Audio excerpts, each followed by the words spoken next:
And we're getting a new look at the fight for two states that will be crucial in November, Pennsylvania and North Carolina.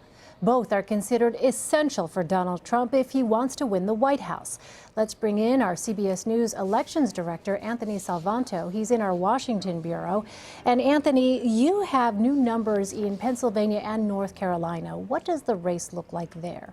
Hey, Elaine. Well, you're exactly right. These are two states that Donald Trump not only would like to win, but given his electoral map, really needs to win. So in both of them, you have a Clinton lead right now. In Pennsylvania, she's up by 8. And then you look in North Carolina, which Mitt Romney won last time. That's been really a definition of a swing state going back and forth, and she's up there by a smaller margin, but she's nonetheless up. So what this does is it continues to narrow Donald Trump's path. You know, this race is not over.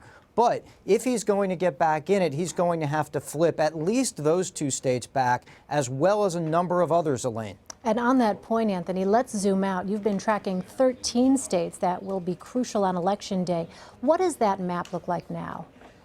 It still looks like Hillary Clinton is leading. In fact, if you look pooled across all of those states, she's got the lead there, even when you include places like Georgia and Arizona, where she's trailing, but she's close. But if you look at the larger electoral map, right now, if she were to actually win every state in which she's leading, she would go over 270 comfortably. So what that does is it puts the onus on Donald Trump to then start pulling back, not just in North Carolina and a Pennsylvania, but also Florida and in Ohio in order to get back into this. I think the good news for him, though, is that these states are not that dissimilar. And then if he should be able to change some voters' minds, they'd probably start to switch over in sequence, not just one or two.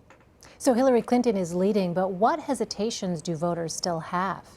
Yeah, you know, it's unusual, Elaine, to see a frontrunner with unfavorables, personal unfavorables, as high as Hillary Clinton's. In fact, we've never seen it before in the polling. So it's a lead that's based on being a choice over Donald Trump.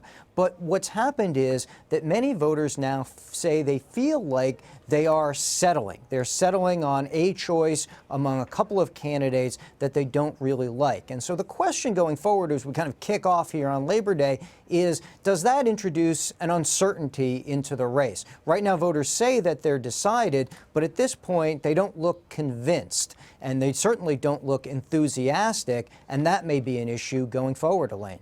We've seen, Anthony, Donald Trump ramp up his minority outreach efforts. He spoke at a predominantly black church in Detroit on Saturday. How are voters judging those minority outreach efforts? Well, among minorities, he is still trailing. That's fairly typical for a Republican presidential candidate.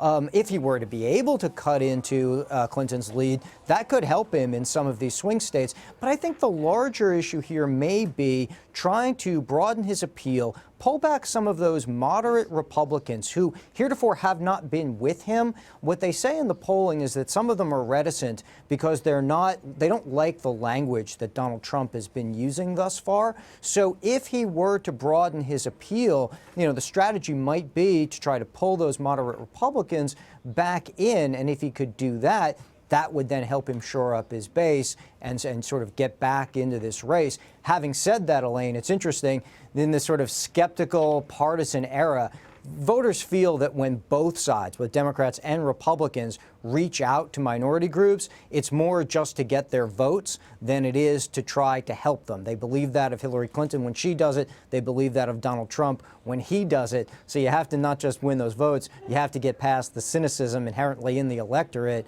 as well, Elaine. All right, important information. Anthony Salvanto, great to see you. Thanks so much. Thanks, Elaine.